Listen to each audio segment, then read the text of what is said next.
brought to you by Charity Mobile, the phone company that shares your values. More information is available at CharityMobile.com. We're hearing a great deal in our time from Rome, from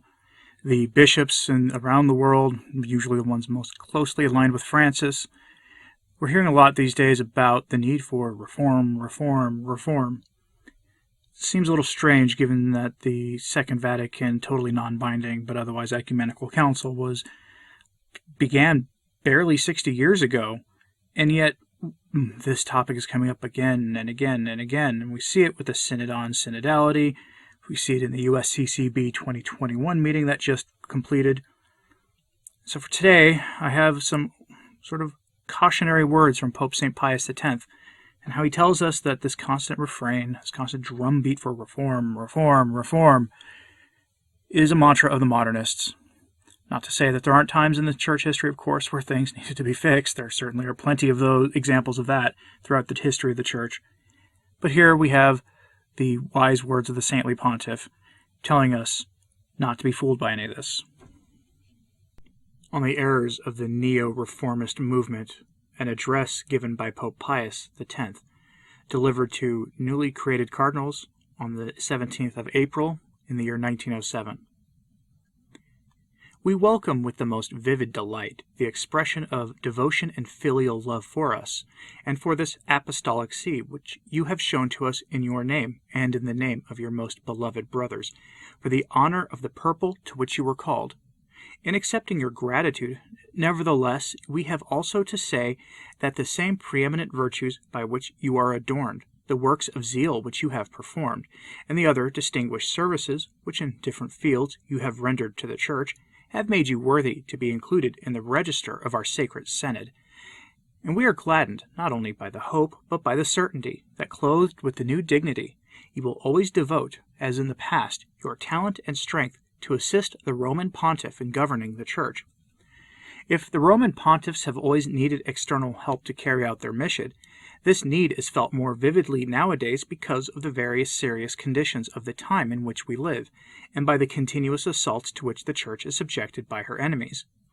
And with regard to this, do not think, venerable brothers, that we mean to allude to the events, however painful, in France, because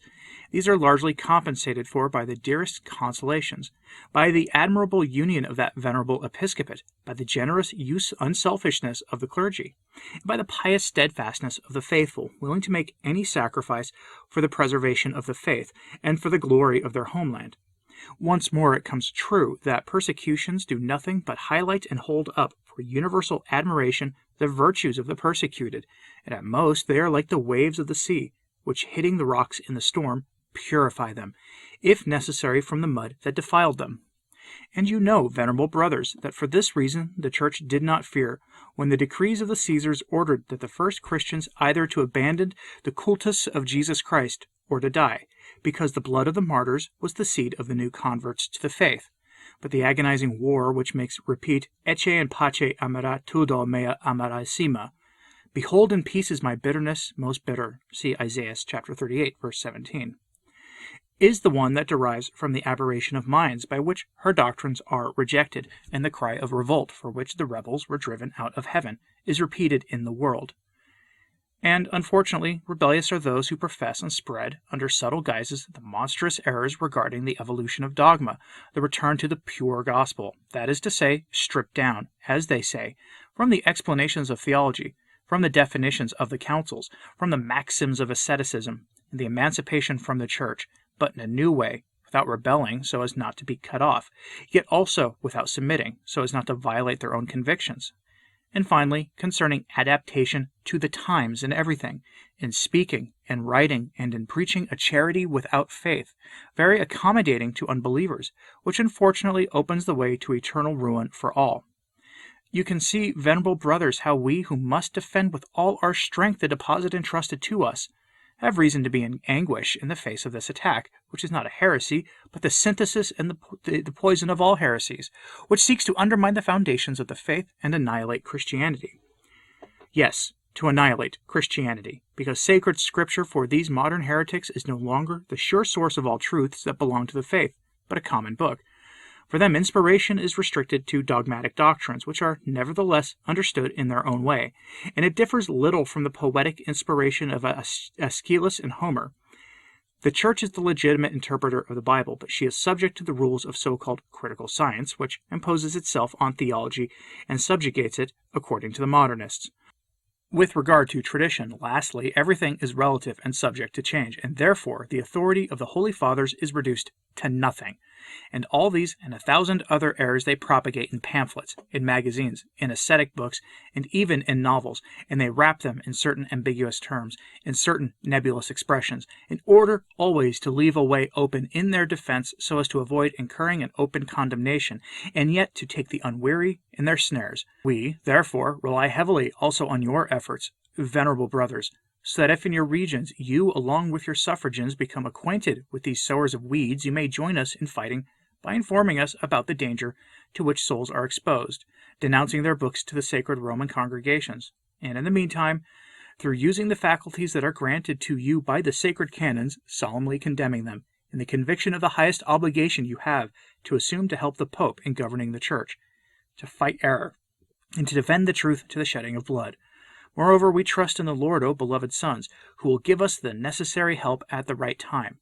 And may the apostolic blessing, which you have invoked, descend abundantly upon you, on the clergy, and on the people of your dioceses, on all the venerable bishops and the chosen sons who have adorned with their presence this solemn ceremony, on your and their relatives, and may it be for each and every one a source of the choicest graces and the sweetest consolation.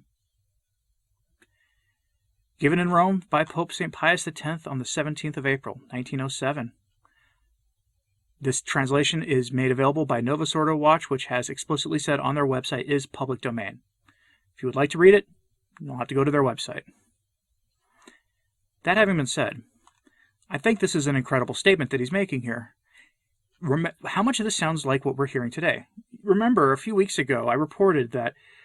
there was a conference going on in Rome where they, along with our so-called separated brothers, the acolytes of Luther and Calvin and the rest, were going to dig back into ancient history in the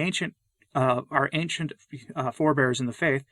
to find out what the purest form of Christianity was, so they could then sweep aside all the things that were added to it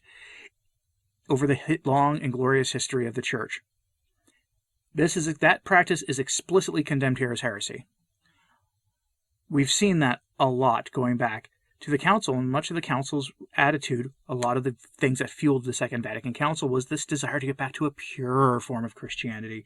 so that we could then be more opened to our so-called separated brothers. The next time someone tells you we need to get back to ancient practices, remember that that attitude has been resoundingly rejected by the authority of the Church. I hope you found this helpful today. Please pray for the Church, and please be thinking about what you're going to be doing for Advent. I'm Anthony Stine. Ave Maria.